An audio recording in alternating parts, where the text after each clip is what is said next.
Jeshua speaks about his ministry. The following is from a conversation during an informal evening in Maui. Why did you wait 30 years to begin your ministry? Why did I wait 30 years? Well, I could have waited 40 or 50, I suppose. However, at that time there was a readiness which I felt. I had studied and traveled much in my lifetime prior to the beginning of my ministry, as it had been called, which allowed me to reconnect with masters who could touch a spark of remembrance within me. I will not say teach, for in truth you do not teach anyone. You touch a certain place of remembrance within them. That is what true education is. It is to bring forth that which is already there. The masters touched a place of remembrance within me, and after I had traveled, studied, and tested their sharing for myself, I came back to my country full of enthusiasm, wanting to share all of the joy and the holiness and the healing and the miracles, the magic which would make life better as I saw it for my brothers and sisters.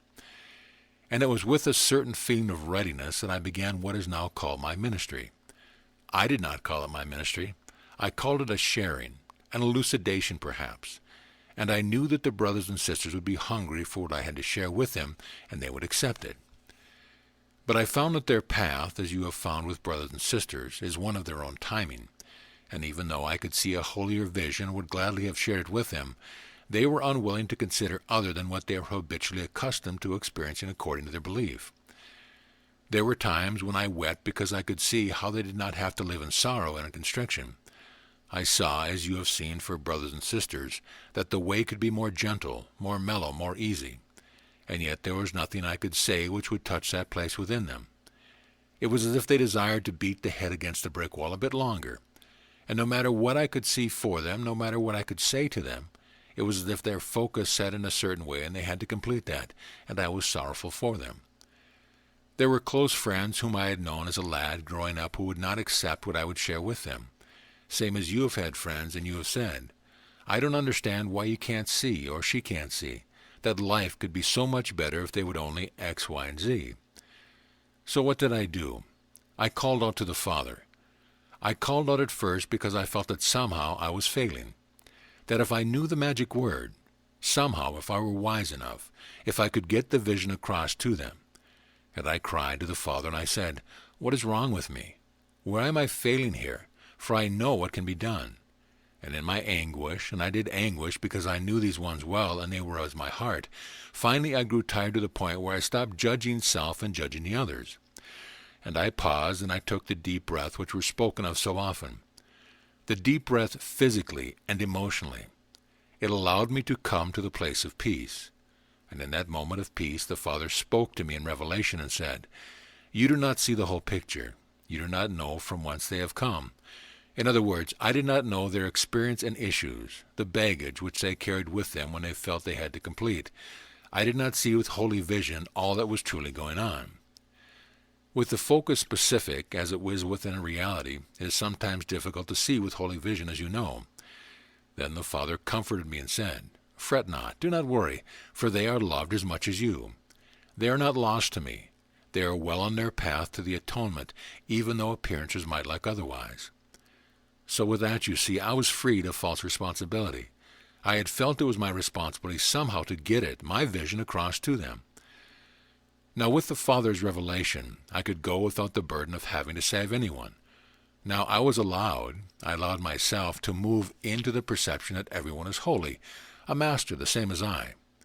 I am not responsible for your salvation. Thank God, I am only responsible for my salvation, and that it is the remembrance that I am already saved and I have never been lost to the Father. The next few years saw the ministry shift and change and evolve in a direction which I had not foreseen. For in the beginning I thought merely that I would serve the Father by offering to share with others what I had remembered, that there would be ones who would want to share and to know, who would be hungry and thirsty for what I had to share with them, that I would travel to certain places and I would release the body many years later, probably in a cave somewhere in the beautiful mountains now called the Himalayas. Well, you know the story. I was a bit surprised as it evolved and developed, even though I knew well the messianic prophecies. At times I was a bit dismayed from the human vantage point, but then I remembered the revelation of the Father which said, everything serves the remembrance of the Holy Child in the atonement. You do not have to worry yourself about it. And I saw that even what would be asked of me in the demonstration of the crucifixion would not be a failure, for it could have been seen, and was by many at the time, as a failure. I would not fail. I had experienced knowing detachment from the body where there was not the sensation of pain. I had come through certain initiations, trials, where it was given to me either to be very much with the body and feel the torment of the body, or allow myself a certain disidentification with it, to watch it, to know that I was still the consciousness activating it, but not so specific that I would experience pain. I knew how it felt to walk upon the fire. I knew how to walk upon the water.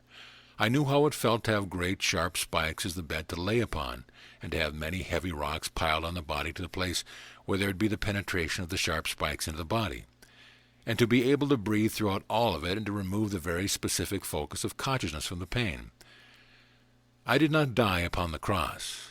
As we have spoken earlier, that lifetime is ongoing. I allowed myself to remember that the Holy Christ is not the body, cannot be killed, cannot be finished, but is forever ongoing. And my ministry continues unto this day and beyond, as yours does. For the Father asks all of the seemingly separate aspects of the one holy child to serve in the atonement, until all awaken in the remembrance that that which has seemed to be has not been, in truth, and the isness of love which has been forgotten has always been the truth of your being. Our ministry continues until the atonement is complete.